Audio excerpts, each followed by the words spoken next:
I'm a journalist based out here in Austin, Texas. My name is Hiram. I've been doing professional journalism for the better part of 5 years now, starting with BLM in 2020.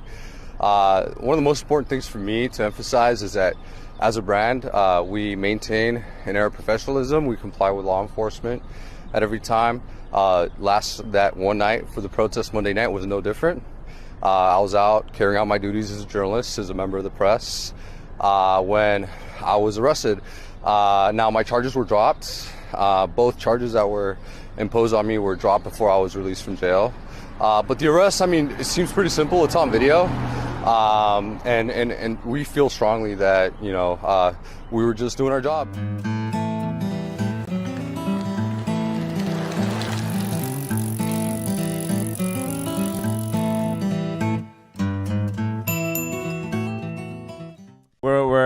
We're live. We're ready. We're rolling. All right, we're live.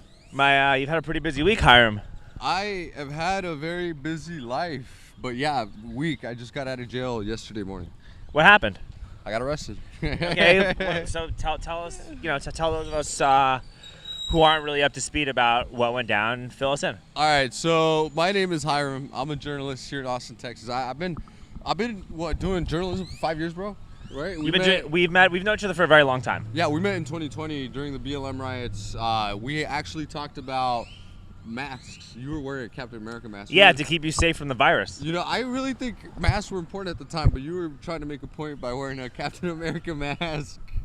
And my mask was just as effective as the cloth mask that people wore over their face for 9 hours a day. And so you do satire, right? Yeah, I make videos at city council meetings and also at protests to expose the absurdity of the current society that we're living in. And I met you while I was doing what I was doing when I got arrested, which is journalism. Like, I just go out with my video camera, bro. Like, all I care about is getting the video. Like, I'm not there for my political opinion or ideas. I have ideas. I'll talk about them right now. Right, personally? Yeah. This is not related to my work in journalism.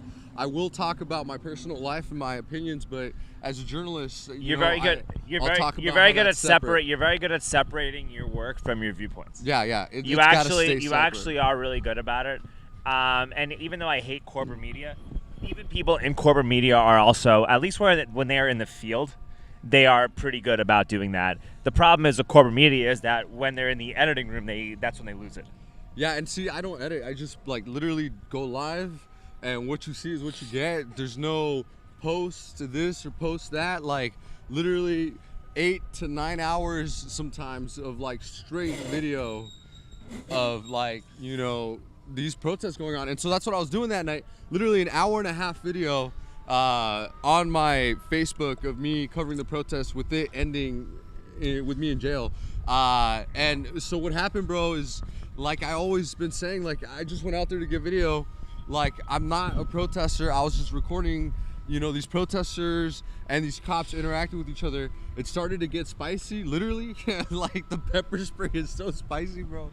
Yeah, and also I know that there have been commenters calling you a radical terrorist and a rioter and a big BLM supporter and all of this, but a lot of what you've filmed has also kind of vindicated police officers. It's helped identify people who are bad actors in this movement. You're genuinely just here to document the craziness so that people can make sense of it, which is what more people actually need to be doing. Yeah, no, dude, honestly, it's not about, me. At the end of the day, it's about, just getting the videos of what's happening. Look, the Daniel Perry case, bro. I got the video. So you were there. You were the guy who filmed the video. Yeah. And that video helped people understand what happened. That's it.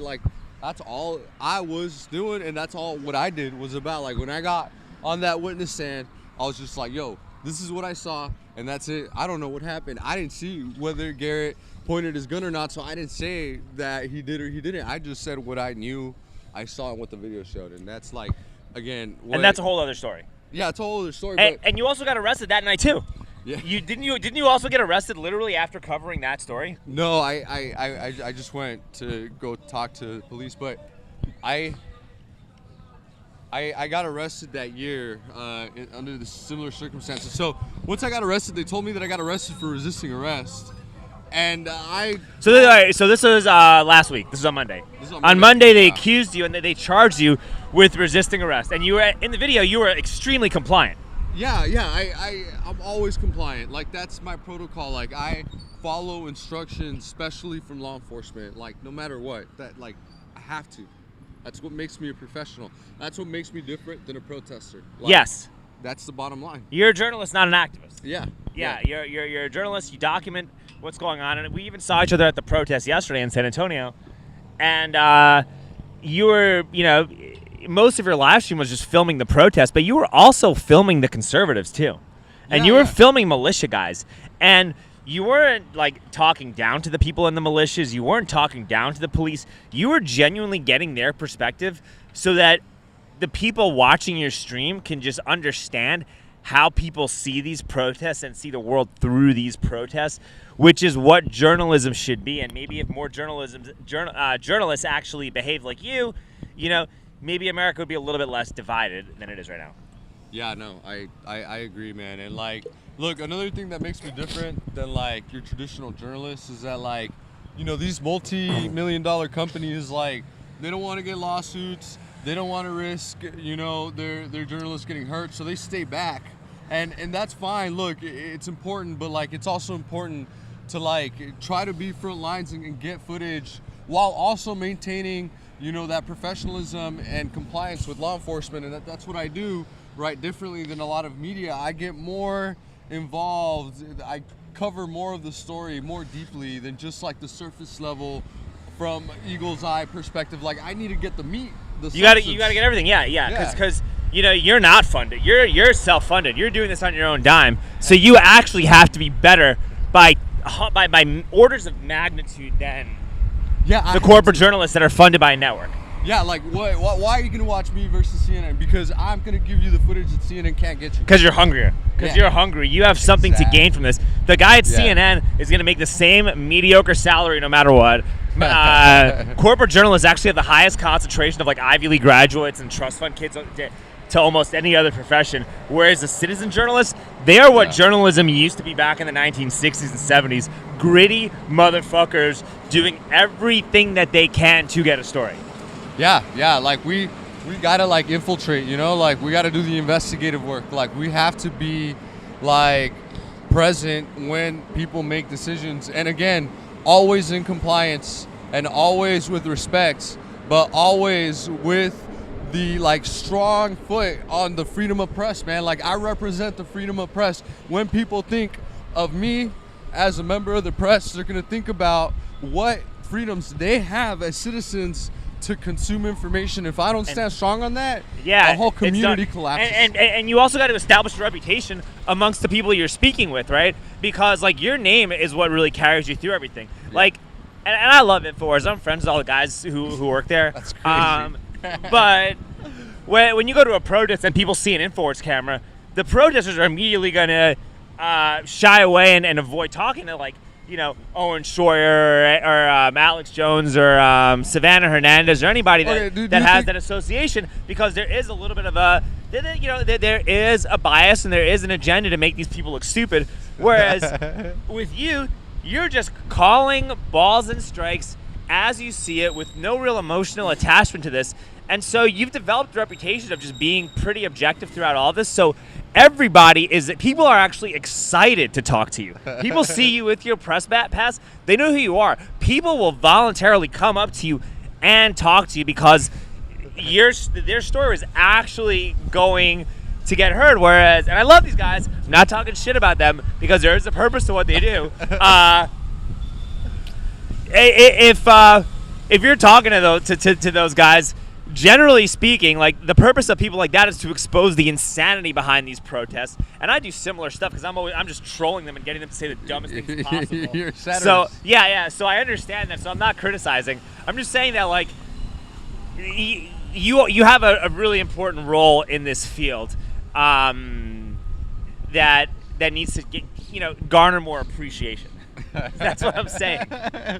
No, I see what you mean, man, and I appreciate that. Actually, I work really hard, and it's not easy to keep it clean, right? Like, dude, I get emotional, like I get frustrated, I don't like getting arrested. I want to sometimes like talk about the things that I'm feeling, but like I gotta set that shit aside, bro. You can't because you're a journalist. You're press. Nobody cares. Nobody cares when you're press. If you're an actual real journalist, nobody is supposed to care how you feel. Nobody's really supposed to know how you vote. And we're gonna talk about how you vote and how you feel. Obviously, doing this episode, but generally speaking, like nobody should care.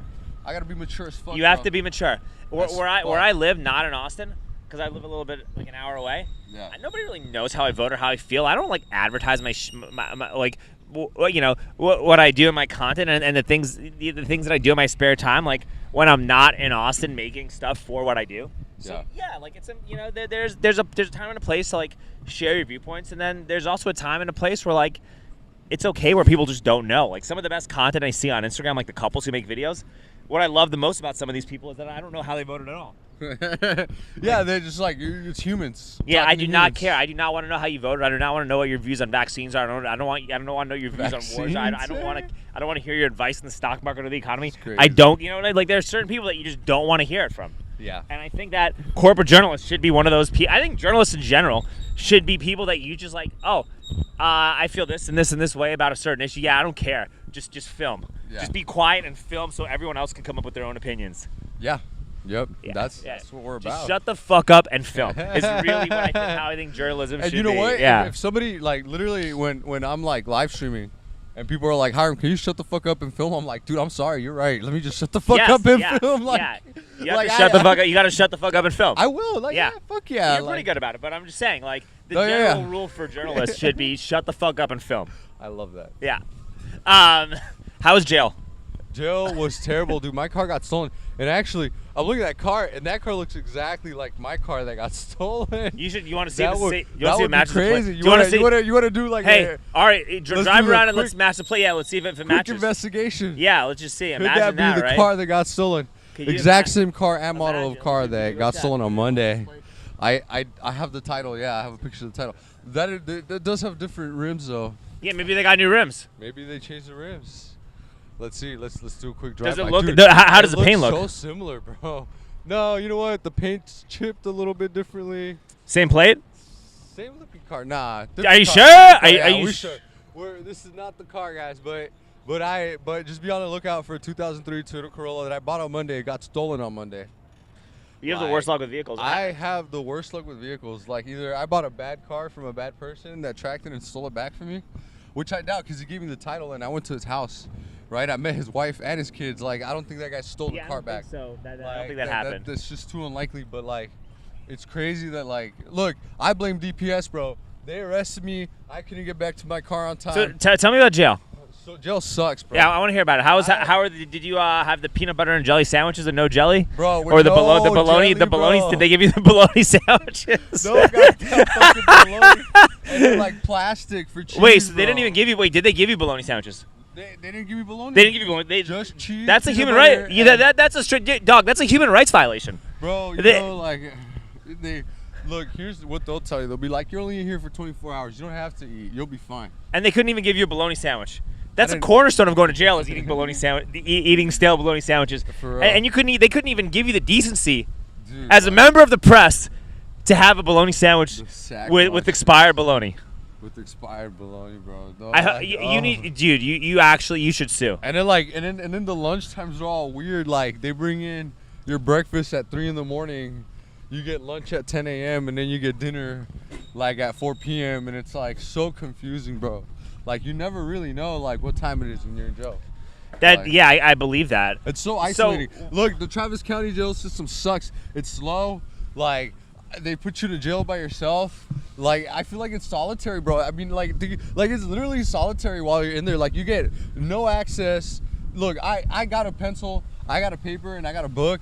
But other inmates asked for one, and they denied them that. I don't know why they gave me something, bro. They gave you a book? What would you read? I read it was called like My Wildest Fantasies. It was about a guy and a girl like that were like it was like a 50 Shades of Grey type book. Oh it boy, sucked. Like the first page was about how they fucked. But you read it cover to cover, didn't you? No, fuck no. You couldn't even read that in jail. You couldn't even read that book. Dude, like I asked for a book and they gave me the worst book, but at least they gave me a book, you know. Yeah, at least they gave you a book. I guess if I was bored enough, I could read an erotica for sure. Like, You'd start rolling one out in the cell. Yo, no, dude. They're encouraging me to, for real. Ah! I'm gonna blame them, like if that were to happen. No, but like for real, like they actually told me I wasn't allowed to have a pencil or paper while I was in there. Yeah, because it could be a weapon. Because the pencil could be a legitimate weapon in a jail environment. But they gave it to me. Like a jail officer gave me a pencil and a paper, said I could have it. Then his shift ended, and then the next guy was like, "No, you can't have it." And so then I couldn't have it. Like it was terrible. Like I'm telling you, it sucks. They don't know what they're doing. So what happened? How are you treated while you're in jail? Kind of okay, bro. No, tell the truth. Come on, it's okay to just share it. Oh my God! So I'm about to drop a little bit of a bombshell. Yeah, go for it. I don't know like how I'm feeling about it, but like when I was in there, dude, like I was a little bit frustrated, right? Yeah. Like, and you know, at some point I was doing push-ups in the waiting room. And they told me that they wanted me to sit down, stay still. I was trying to like not move around, like be standing up, like, you know, moving around. So I, you know, just to get a little bit of my anxiety out, I have a very severe ADHD. Like I was doing some push-ups, and they got upset that I was doing push-ups, so they took me to like an individual holding cell. And when I was there, like I got really frustrated, man, because like it was over some push-ups. I was 100% compliant, let them handcuff me, take me to the back with no problem. Yes, so I look, yes sir, no sir basis, man, with DPS. Like they say, lick my balls. I probably would, to be honest with you, just so that I could prove that like I'm compliant. Like, well, it's also a progressive thing to do. It's also. I'll be honest with you, man. It's about being an ally. It's about allyship to the LGBTQ. No, it's about proving to people that like you can do literally everything right and still find yourself in these situations. Like, absolutely.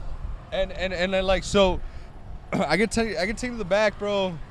You know, and one thing leads to another, and then I get put in a chair, like, you know, this like loony chair where they tie. Oh, like the mental hospital chair. Yeah, okay. They handcuff my legs and my arms. Not over me being violent with officers at all. Like it was over me being like rowdy in myself by myself. Like I was just being rowdy, and they were like, "Stop being rowdy." What were you doing? Just push-ups? I was just being rowdy, bro. And like so, okay. they came in, they tied me down. You know, I let them tie me down, but while they were tying me down, this one officer came. I was already handcuffed on the chair, like arms and legs, and he grabbed the bottom of my jaw. You could see the bruises down here. And I was like, bro, I'm already handcuffed. Like, why are you like digging your fingers into my jaw? And he said, just so you don't forget what it feels like to get pain compliance. But I was being compliant, and I was like, what the hell? And then like the other people, like they let it happen until like the supervisor came in and was like, hey, bro, that's enough. Like, chill out. Like, but you know, he got away with it essentially. Like, unless I do something about it. That was so evil. Like, it was so messed up, bro. Like, what did I do to him? Like, look, I was rowdy in my jail cell, but like at no point was I violent towards them. At no point was I non-compliant with all their lawful orders, and I could prove that through all the video footage. Like at any point that they told me what were you doing that would be considered rowdy? Huh? What were you doing that could be considered rowdy? Just being rowdy. Like, yeah, but explain. Well, yeah, I'll explain if I ever pursue this in a court of law. I'm gonna save the details for if you pursue. Okay. For a legal case. Sure. Yeah. Which is the right approach. Are you thinking about taking legal action? Yeah, I am. Look, and I'll say this, Alex. I was being rowdy, but not enough to deserve to be like, you know, hurt the way that I was. Like I wasn't like putting anybody in danger. You know, like nothing was put in jeopardy. Like you weren't like talking shit to cops or cursing at law enforcement. Yeah, it wasn't like that. Yeah, nobody. You weren't threatening anybody physically. Exactly. When somebody told you to calm down and be quiet, you listened. Yeah, right? Yeah. It was like just being annoying. Like, bottom line, like what I was doing boils down to being annoying, and that was it. Which you're allowed to do. It's America. Yeah, like I was just being annoying, bro. Like literally. Yeah, you're allowed to. No one should stop that. That's a right. It's a human right. You're allowed to be. You can be as annoying as you want. I'm probably one of the most annoying people in the city of Austin. So I get it's like your city council stuff, bro. Like it's annoying as fuck, and I bet like they wish they could arrest you. They right? can't. And if you were in jail, I bet you the cops they would fuck you up. Like if you were being annoying like that, even though it's your right. But once you're in jail, it's different, right? Like police now, even if you're technically allowed to be annoying, or even if you're being rowdy, like because you're in jail, they have a increased right to like use force Absolutely. to make you Absolutely. calm down. So like, yeah, it's like that, man. Like you're right. being annoying city council. Anyway, So okay, go ahead. so who's have any lawyers hit you up about this? Yeah, absolutely. Quite a few actually. And okay. People that care about justice, in my opinion. And what have they been recommending to you? And like I said, if you do want to take this farther and you feel uncomfortable about sharing anything, you don't have to. Just because I'm asking you a question doesn't mean that you're obligated to answer everything I'm asking you. Yeah. But how have those conversations, how have those interactions been going with you? They've been going good, man. Honestly, like I feel very, very, very confident in like my legal case. Like I think it's pretty airtight, and it's because like I've been doing this for 5 years, man. I got arrested like 4 years ago under really similar circumstances, and like I learned like what it was to like have to deal with the legal side of like being a journalist, and so like I'm really careful. I'm meticulous. Like I know that I have to comply. I know how to make it very obvious that I'm complying, and it doesn't get lost on me, man. Like I'm a professional, you know, like it's experience, like doing my job. Like that's really what matters to me, is like leveraging my experience to make sure that like when I reach these circumstances, like I have my professionalism and background to like protect me. Absolutely. So, and how have you been dealing with the intention since you got out? Because you've been getting a lot of coverage. So, how many media outlets have hit you up since you've gone out? I've done at least 4 media interviews, like so far, like in person. Like dozens others have probably written articles on. Who have you spoken to? CBS did like a full 5-minute interview, like beginning to end. They posted the whole thing. I thought they were gonna edit it. They were like, "Oh yeah, we sent it off for editing," and then they just literally posted the whole thing without a single edit. That's fantastic. That's amazing. That is fantastic. Yeah, there's a few other interviews, scattered across like news agencies like KUT, The Statesman, KXAN, etc. KXAN, KUT, Statesman. No. What publications have written about this? Man, it's hard to keep track, but a lot of them. And I think it's just important. Look, here's the thing. I'm a member of the press. You know, I am very careful about how I carry myself. So I have a pretty good case, and my charges got dropped, which I think proves that like I had enough and you were in jail for how long? So when did your charges get dropped, and when did they release you? They like dropped my charges like many hours before I got released. Like, do you have a guesstimated ballpark number for how long it's been? Minimum like 7 to 8 hours.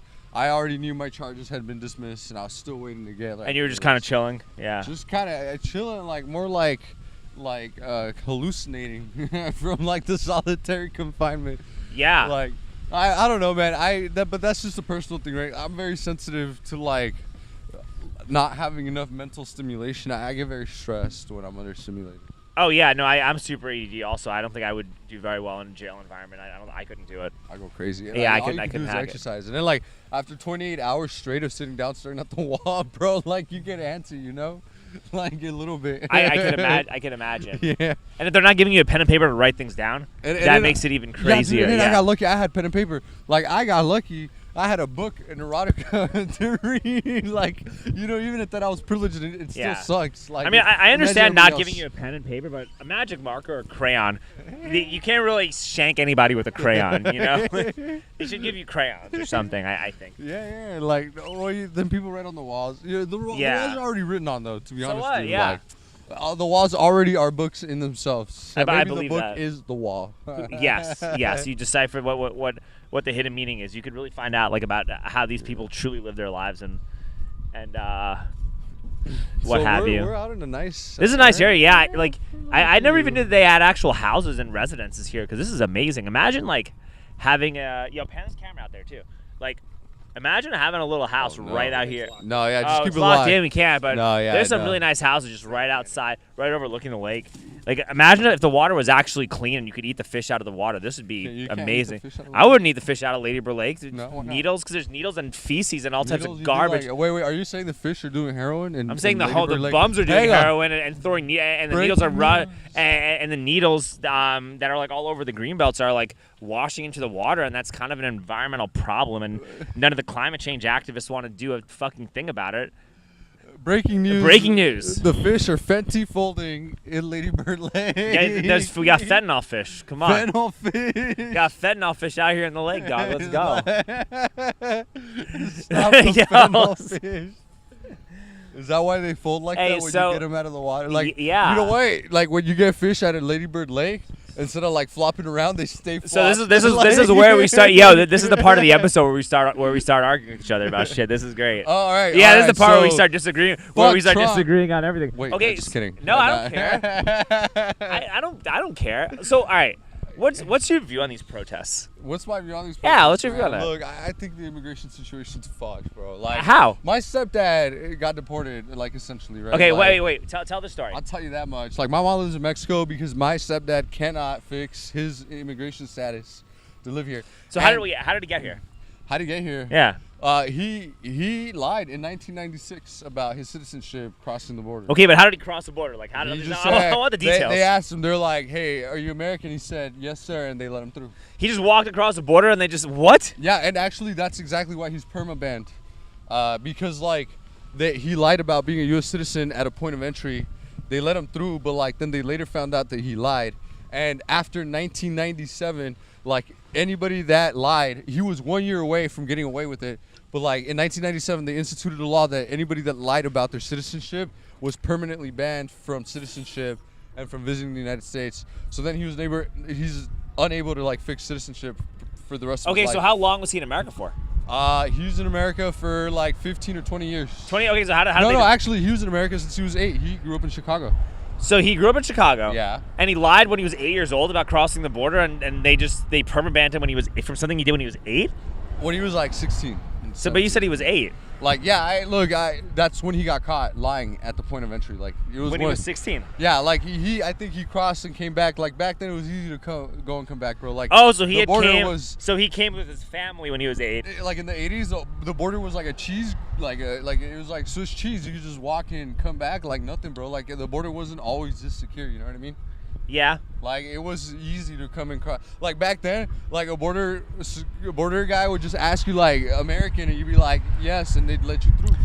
Okay. Like, and so your dad decides to just go across the border. My stepdad. Your stepdad crosses the border into Mexico, knowing he's not a U.S. citizen, knowing that he's here illegally. Yeah.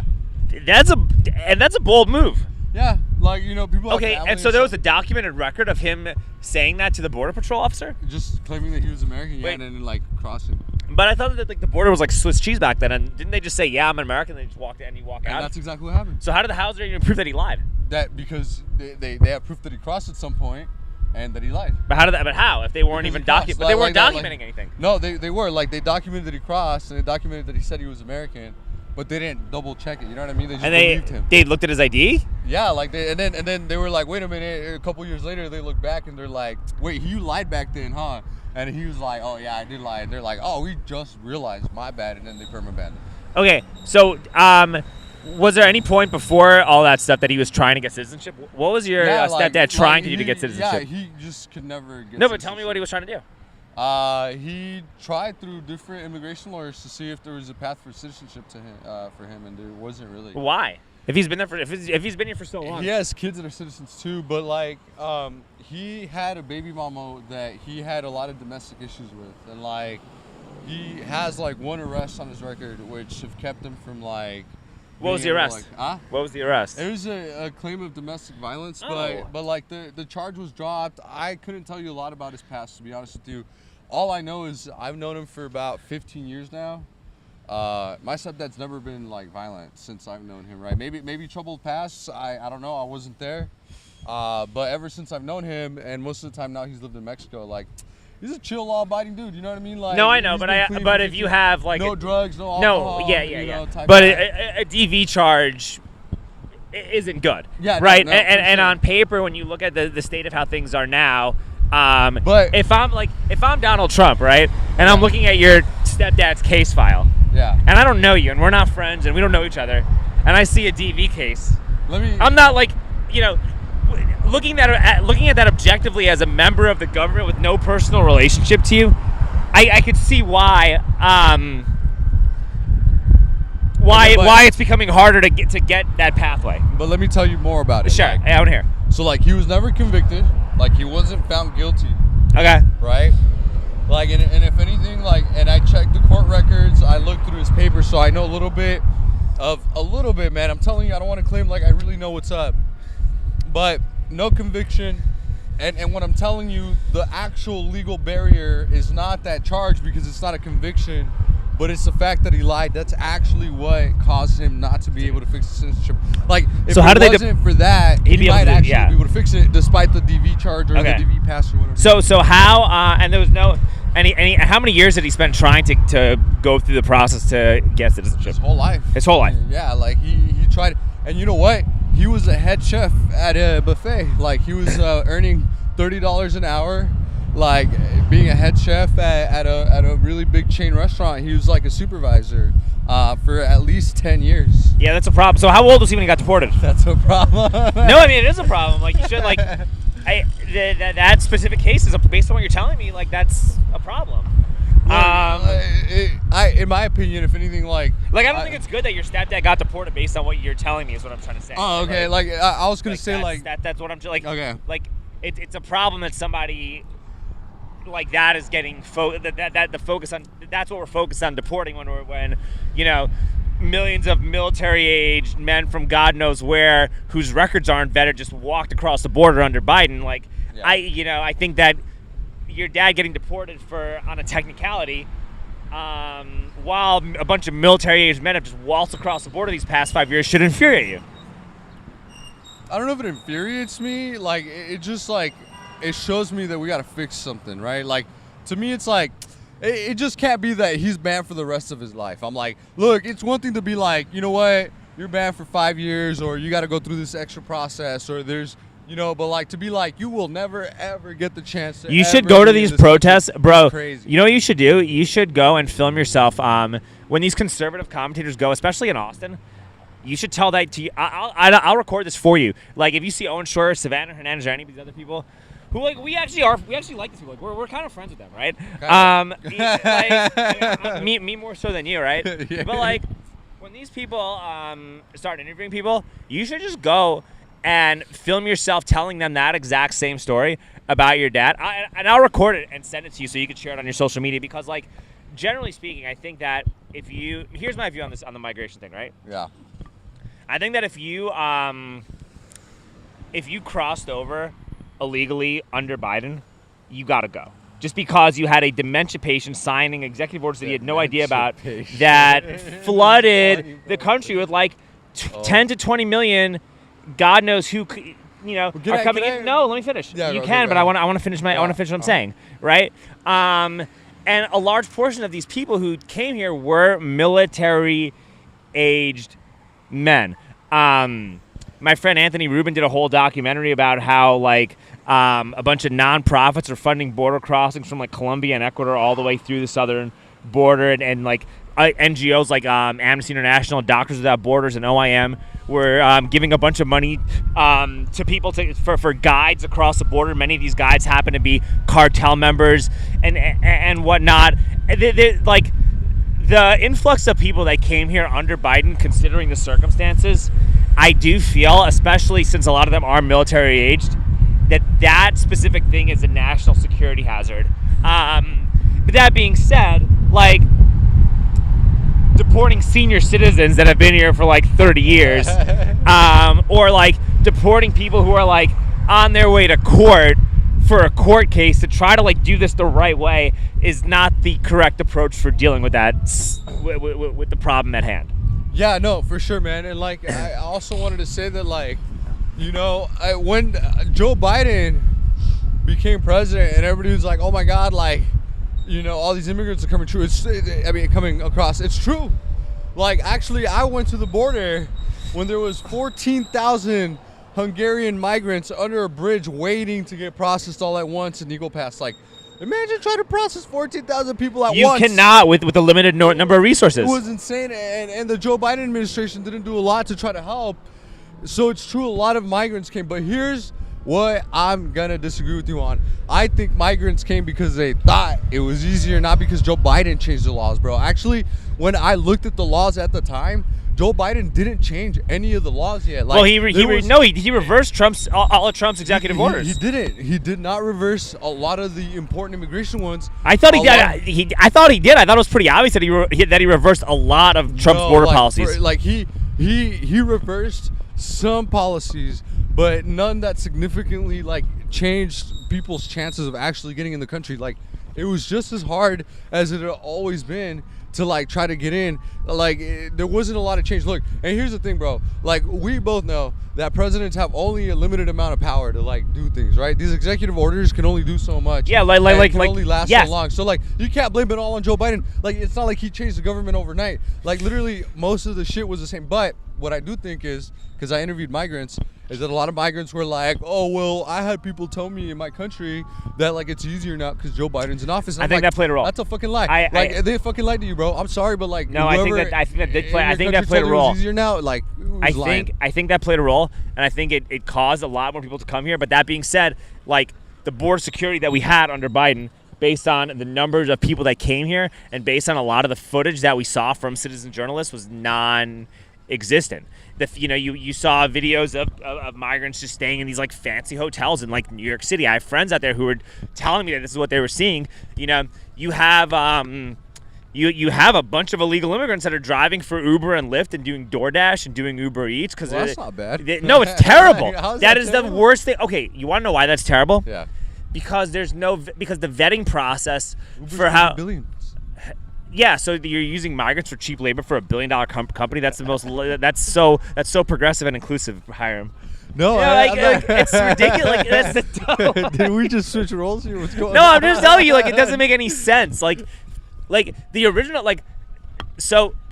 See, people like Cesar Chavez were actually very anti-immigrant back in the 1960s and 70s because the cheap labor from mass migration was going to suppress wages from Americans that are here. How about we're just pro better labor laws that protect even illegal immigrants? Or how about make it easier to start small businesses, and how about just do a lot more, just get rid of a lot of the burdensome regulations that makes it almost impossible to start a company, start a job, hire people, and get rid of all the unnecessary paperwork to actually start a business so that more people can just get hired and there's more competition in terms of searching for better employment, which is you'll accomplish that more through capitalism than through socialism and over-governing people. And how about we put small businesses on top by getting rid of these corporations somehow? Well, you can't get rid of corporations. But but you can't, corporations are fucking everything up for everybody. No, but you can't get rid of corporations. What you do is you make it easier to start small businesses, and then people voluntarily choose support a small business. I think now in this day, Nike. What? How do we fix Nike? Don't buy shoes from Nike. What do you need Nike shoes for? Because there's a check on it, and you're gonna pay $500 for a pair of shoes made from prison labor. More people, we're becoming more. But they're unstoppable, bro. They have what do you mean? No, that's the stupidest thing in the world. People are not going to outsmart Nike. That's the thing. No, Nike's too smart. They got people by the fucking balls. That's the stupidest thing I've ever heard. The corporations got people by the balls. That's such a defeatist attitude. I just don't think people are smart enough I disagree. Defeat this marketing. No, I think that. Tell me about Labubus, bro. Yeah, you think people are gonna be smart enough to defeat Nike when they are buying Labubus? Fine. You want to know something? Lafufus. I don't even know what that is, but you don't know what Labubus are? No, I don't care. They're the Beanie Babies of 2025, bro. I don't even know what that is. Just as viral and expensive. What is that? They're Beanie Babies? No, what's Labubu? It's a little plush toy that costs $1,000 or $60. So people are spending that kind of money on Labubus and then complaining about income inequality when they could have just bought Bitcoin with that instead. That's what I'm telling you, bro. So then it's not the corporation's fault for you being poor. It's your fault because you're spending money an idiot. If you know what I mean? Hang on. If you like Labubus, you're not an idiot. I don't even know what Labubus are. But I don't even know what a Labubu is. But look, if you like Labubus, you're not I'm old as fuck, bro. I don't even know what that. I don't even know what a chat.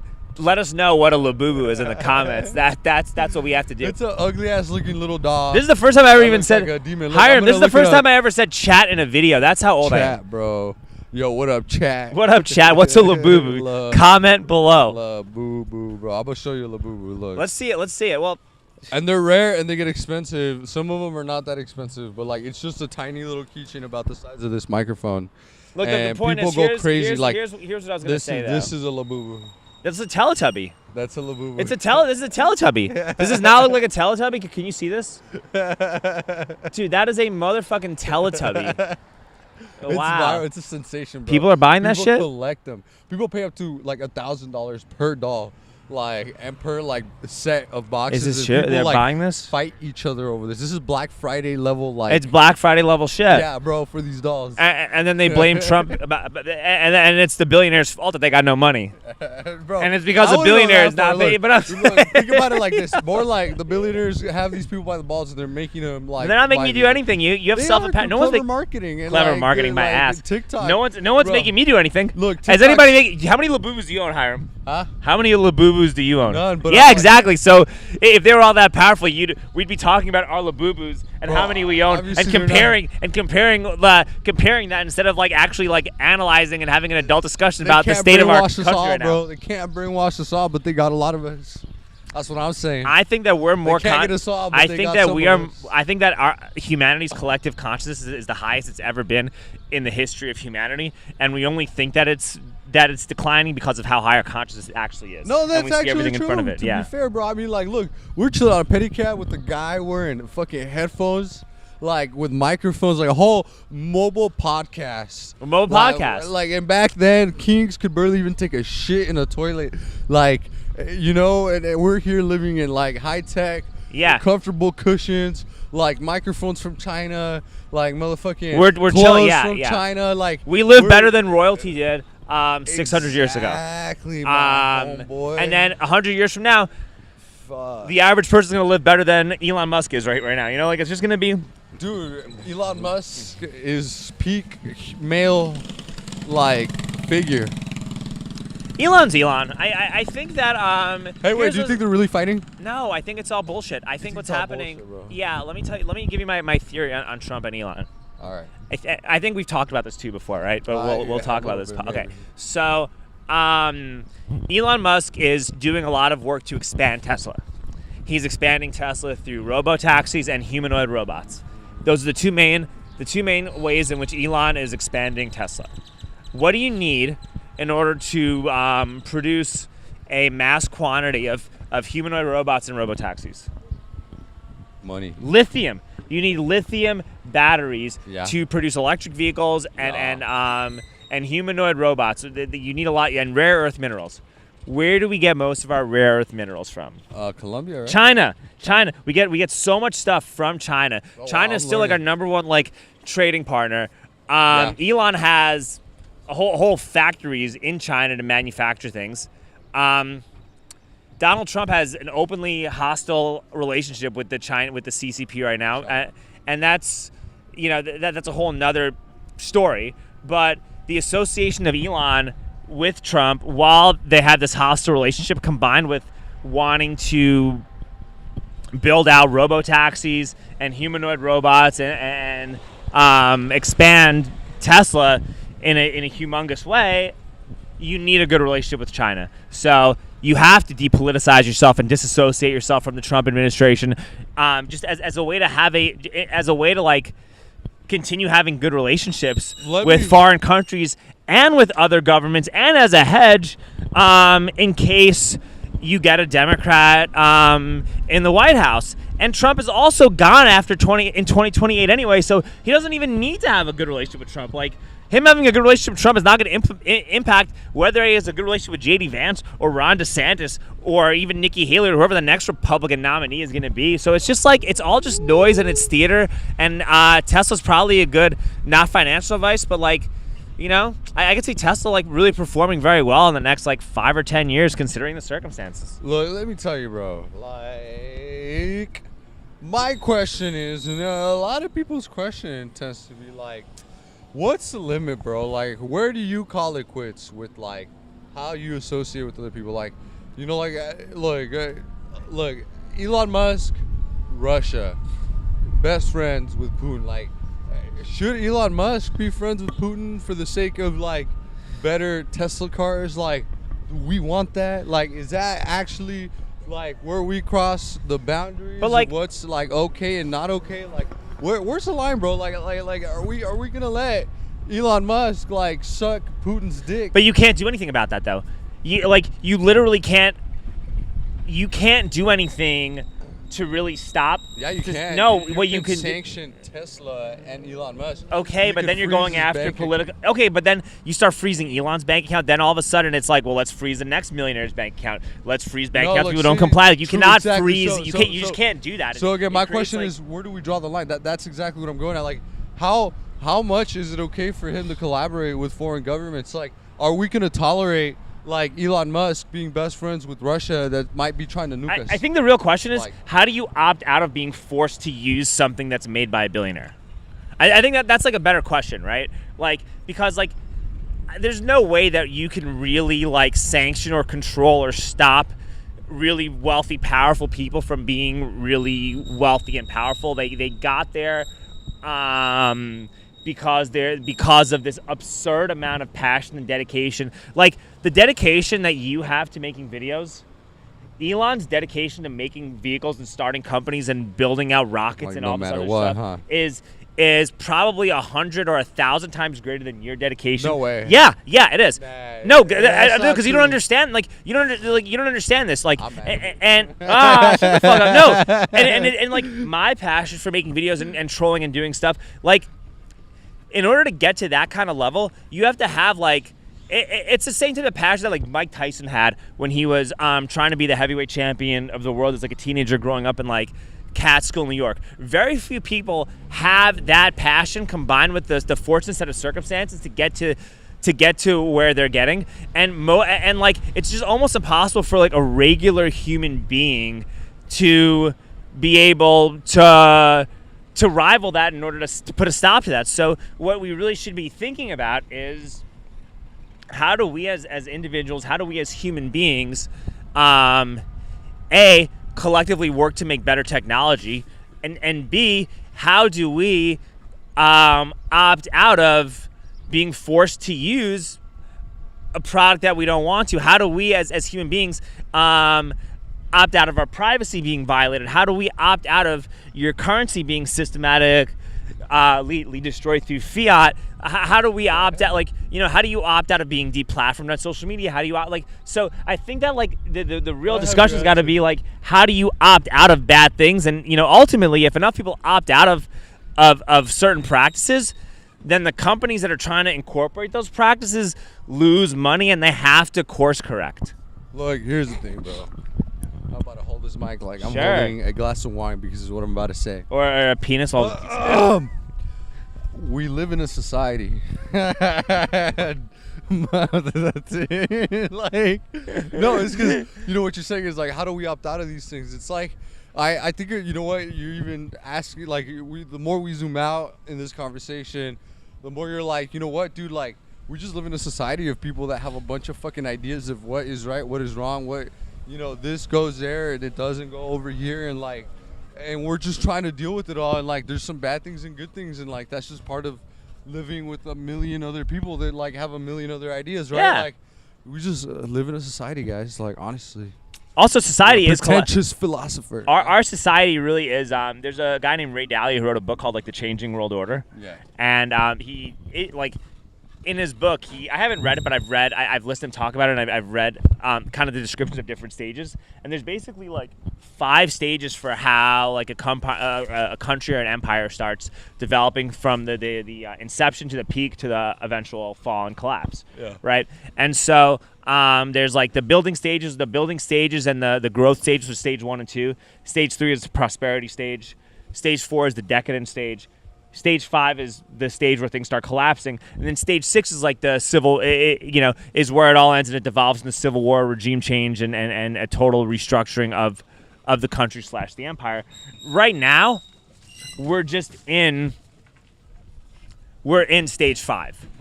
Like there's nothing you can do about it. We're in stage 5, and when you get to stage 5 where things start collapsing, it's after the decadent stage. It's when people realize that like no matter how hard I work, my apartment's getting smaller. No matter how many degrees I have, I'm still $100,000 in debt. I'm working 40 hours a week, 50 hours a week, and I don't have I got no insurance, I got no wife, I got no kids. The guy that we were hanging out with yesterday afterwards, 50 plus years old, like no children. Like when even the people that we talk about, like that we make friends like on the internet, these influencers, these people that have like big accounts online that are like always kind of in the thick of things, making things, doing things constantly. A lot of these people, you're like, ask how old they are, and they're like, yo, I'm in my 40s, I'm in my 50s. Like, yo, no wife, no kids, no family. Like, just there's a whole society of people that are just being left behind from the things that were basic expectations, just one or two generations ago, and people are just getting angrier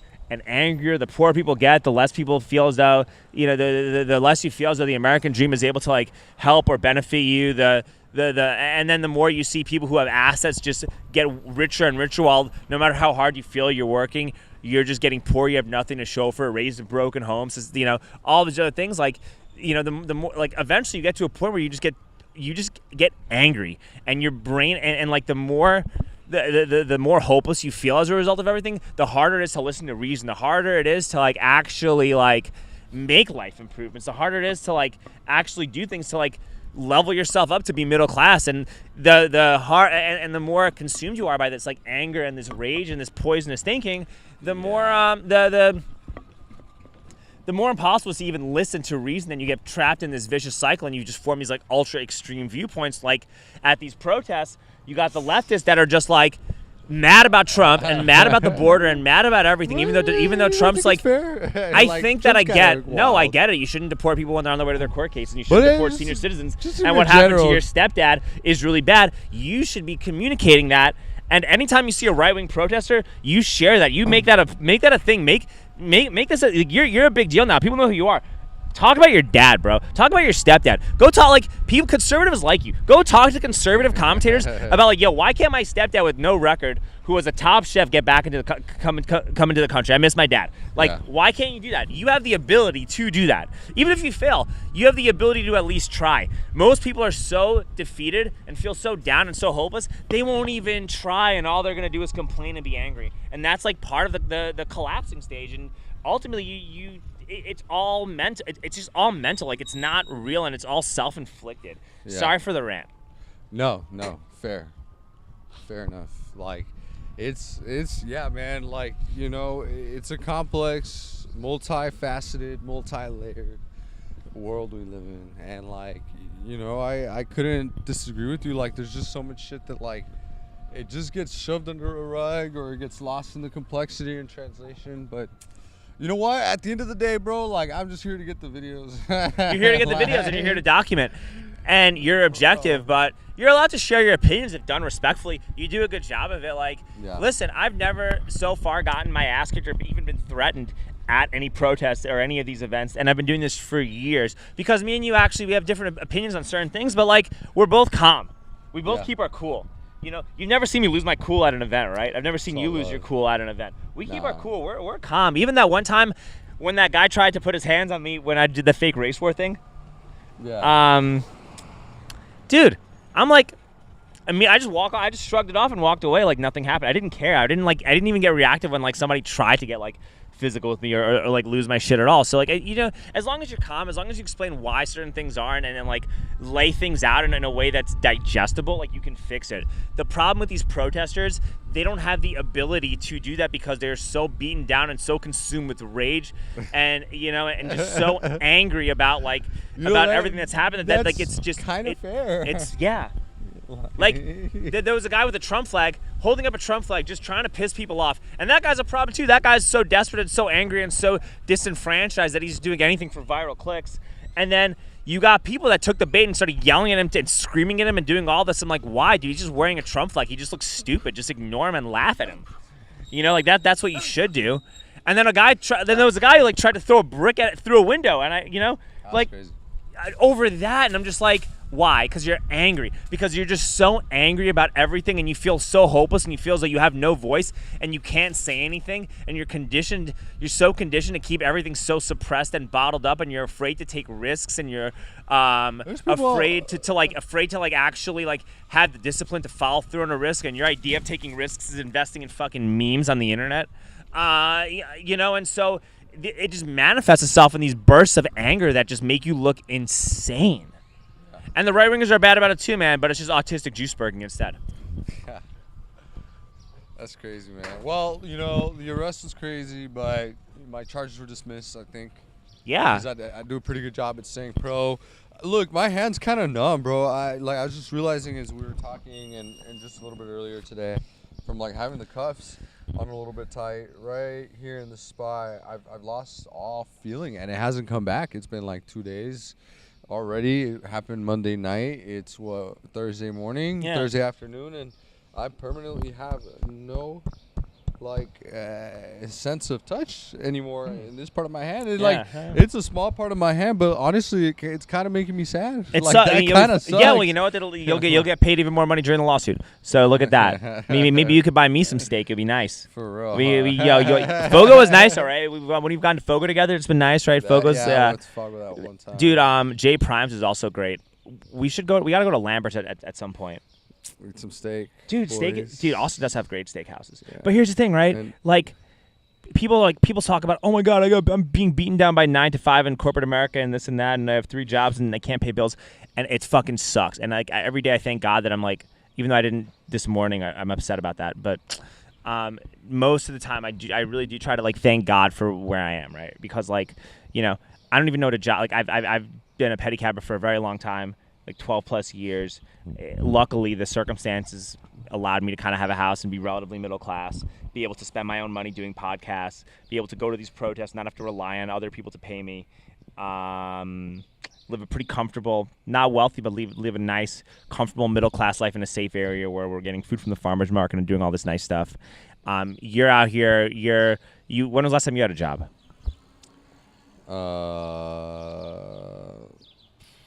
It's been 2 years and a half. Yeah. At least. I don't even know what a job is. What is it? Like I don't even like my girlfriend's asking me for like help with like her resume and stuff because she's trying to find work and like how do I write this cover letter? Is this good? I'm just like I don't even know. Like I have no clue how to answer this to you because I don't even know what this is. Like I don't even understand the idea of what it means to have a job. Or like Alex Rosen, he's like 25 years old. That guy's crazy, bro. But that guy's never.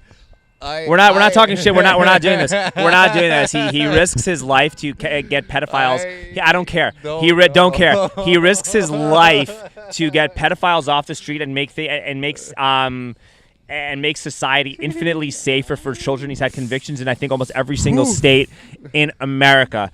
Lousy. Yeah. Wowzers. That's Fuck all I'll it. say. No. Wow. What he's doing is heroic. It is what he's doing with catching pedophiles is heroic, but someone like Rosen never had a job. I don't think Alex Rosen's ever had a job in his life, and he's doing great, just being able to travel around catching pedos. So I think what you're seeing is this collective. You can make money doing a lot of ways. No, yeah. So there's so many opportunities that people aren't seeing, and there's a whole collective shift, especially with these younger generations. And I feel blessed that I'm a part of it a little bit, even though I'm old as fuck and I'm 39 years old.